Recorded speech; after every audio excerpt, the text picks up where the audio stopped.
Le disparé por encima del pie y por encima de la rodilla. Le tumbé, pero no le maté.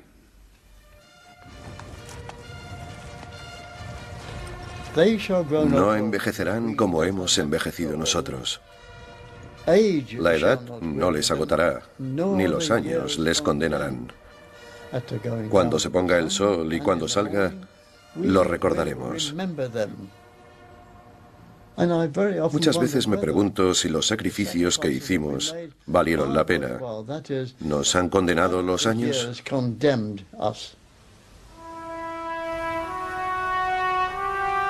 Pero ¿cómo empezó todo?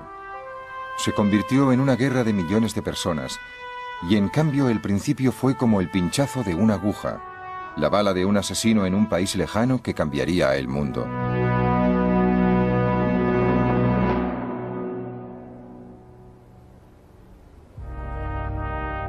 El 28 de junio de 1914 en Sarajevo, la capital de Bosnia. Lanzan una bomba a un coche. La bomba no alcanza a los ocupantes, que son el archiduque Francisco Fernando, heredero del trono de Austria, y su esposa. La pareja real continúa con su visita oficial. Pocas horas después, el coche se detiene de nuevo y esta vez disparan una pistola. El príncipe de la corona de Austria y la archiduquesa Sofía son asesinados. Según los informes, el asesino forma parte de una organización terrorista respaldada por el gobierno de la vecina Serbia.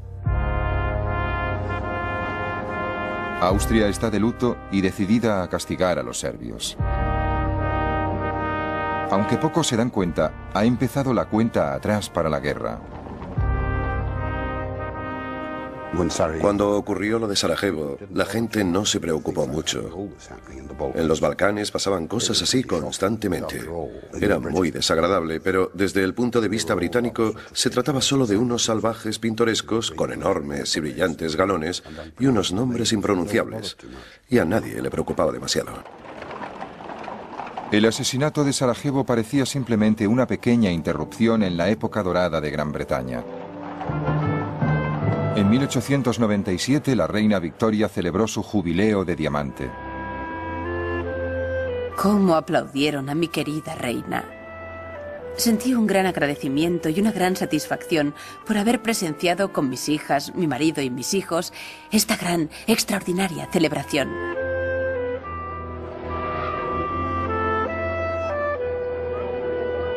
El imperio de la reina Victoria abarcaba una sexta parte del mundo.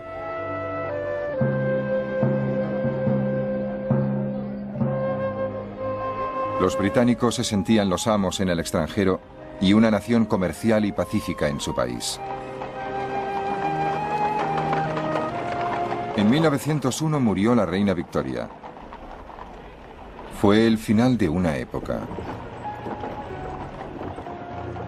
Londres es casi una ciudad de difuntos. Es como si la mano de un mago hubiera detenido de repente esa alegre vitalidad que corre por las venas de la gran urbe.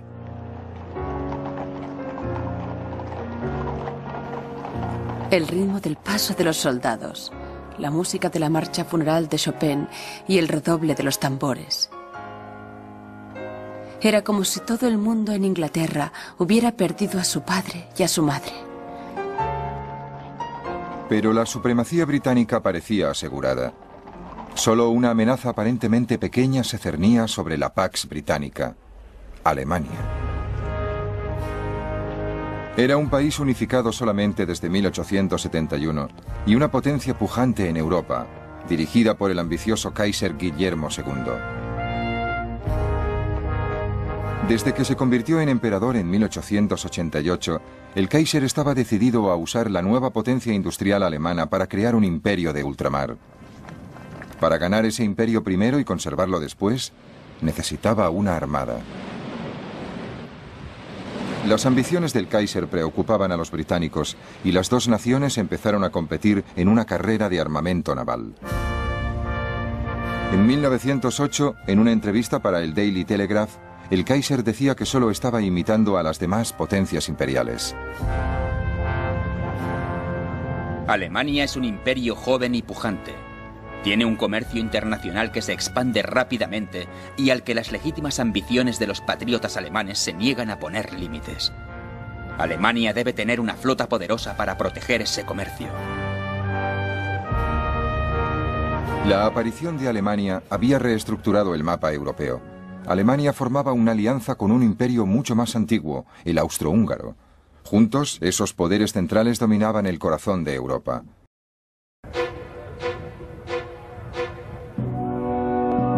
Pero la dinastía austríaca de los Habsburgo se estaba pudriendo desde dentro. Hasta los miembros de la familia real lo sabían.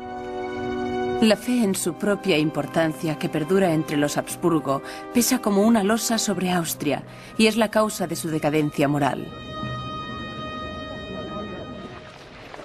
La oposición a Austria y Alemania la formaban la llamada Triple Entente de Gran Bretaña, Rusia y Francia.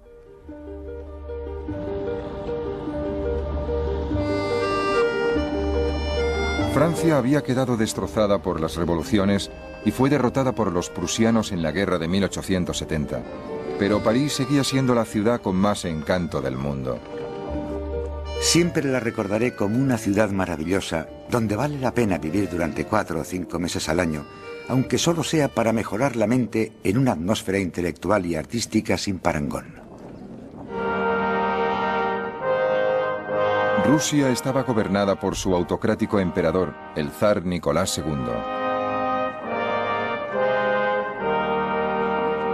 Los rusos habían sido derrotados por Japón en la guerra de 1904-1905 y eso había provocado un primer intento fallido de revolución.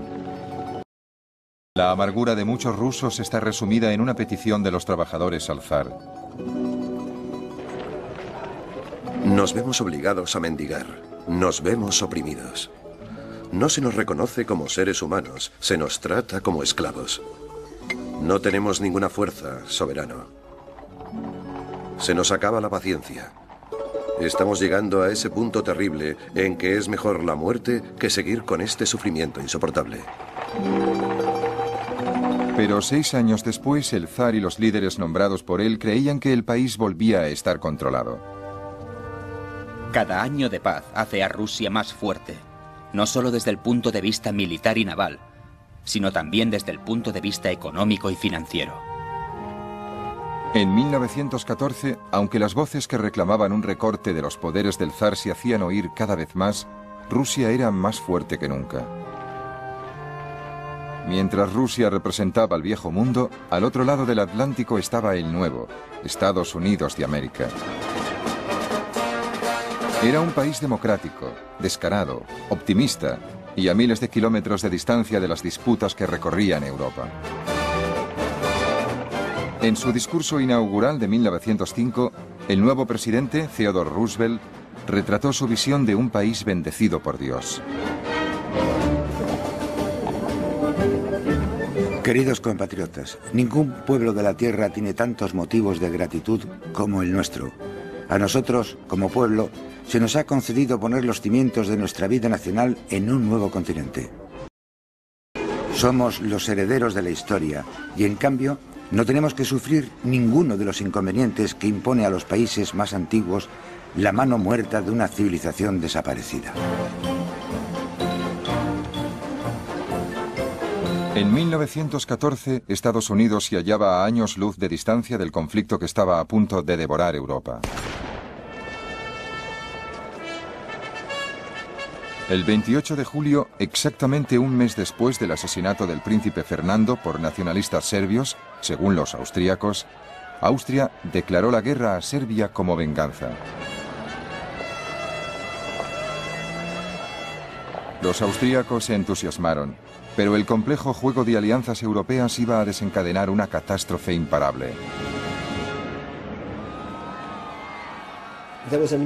Salió a relucir todo el juego de las relaciones europeas. Resultó que Rusia era aliada de Francia, que nosotros éramos aliados de Francia y que Alemania era aliada del Imperio Austrohúngaro. Y estas relaciones en lugar de frenar el proceso de la guerra, en cierto modo fueron las que llevaron al estallido del conflicto. Cuando el ejército austríaco invadió Serbia, los alemanes advirtieron a Rusia que si intervenía en la guerra a favor de los serbios, Alemania entraría en guerra con Rusia.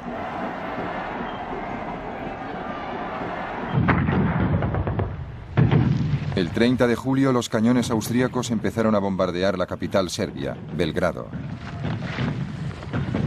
Los serbios se volvieron a Rusia pidiendo ayuda.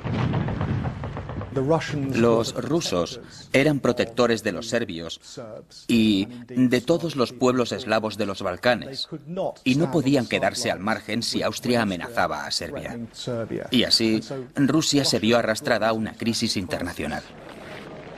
Igual que los austríacos, los soldados rusos estaban impacientes por luchar. El espíritu de los soldados es excelente. Están animados por la firme creencia en la verdad y el honor de su causa. Y por suerte, no hay ningún motivo de nerviosismo o ansiedad.